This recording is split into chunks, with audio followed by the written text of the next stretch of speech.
যাদবপুর কাণ্ডে কলকাতা হাইকোর্টের ভৎসনা আর তারপরে কিন্তু নড়ে চড়ে বসলো পুলিশ। একদিকে আহত ছাত্র ইন্দ্রানুজ রায়, তার অভিযোগের প্রেক্ষিতে তদন্ত শুরু হয়েছে, আর অন্যদিকে আজ এসএফআই নেতা তথা সিপিএম নেতা সৃজন ভট্টাচার্য, তাকে জিজ্ঞাসাবাদের জন্য ডেকে পাঠিয়েছে যাদবপুর থানার পুলিশ। সরাসরি আপনাদের নিয়ে যাব যাদবপুর থানা চত্বরে। আমাদের প্রতিনিধি পার্থপ্রতিম ঘোষ রয়েছেন আমাদের সঙ্গে। পার্থ, একদিকে জানতে চাইব, গত শনিবারের এই তাণ্ডবের ঘটনা বিশ্ববিদ্যালয় চত্বরে এক সপ্তাহ কাটলো, তদন্তের কাজে পুলিশ কতটা এগিয়েছে, এবং তার পাশাপাশি সৃজন ভট্টাচার্য, তাকে আজকে ডেকে পাঠানো হয়েছে কখন?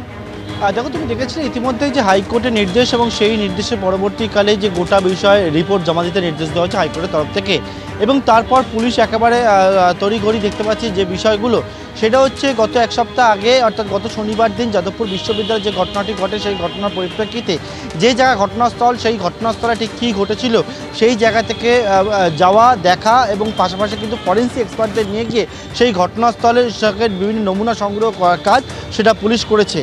অন্যদিকে ঘটনা যেটা ঘটেছিল সেই ঘটনা সম্পর্কিত বিষয় ওয়েব কুপার একটা তুমি দেখেছিল, সেখানে কিন্তু যে অ্যানুয়াল মিটিং ছিল, সেই ওয়েব কুপার এক সদস্যকে গতকালকে জিজ্ঞাসাবাদ করেছেন তদন্তকারীরা এবং মূলত জানতে চেয়েছেন যে তারা কি দেখেছিলেন।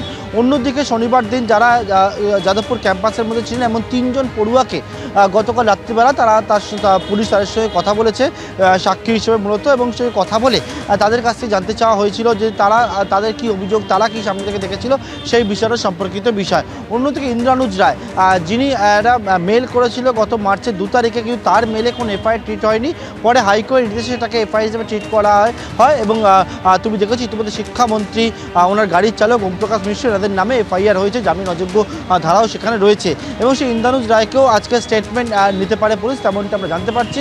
পাশাপাশি ব্রাত্য বসুর যে গাড়িকে কেন্দ্র করে গোটা বিষয় সামনে এসছে, সেই গাড়িও পরীক্ষা করেছে পুলিশ, তেমনটা আমরা জানতে পারছি।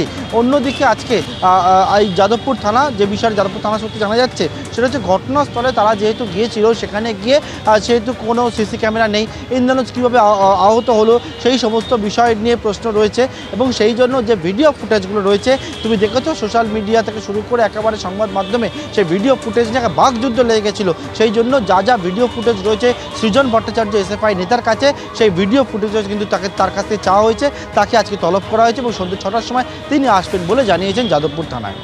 একেবারেই পার্থ, ধন্যবাদ।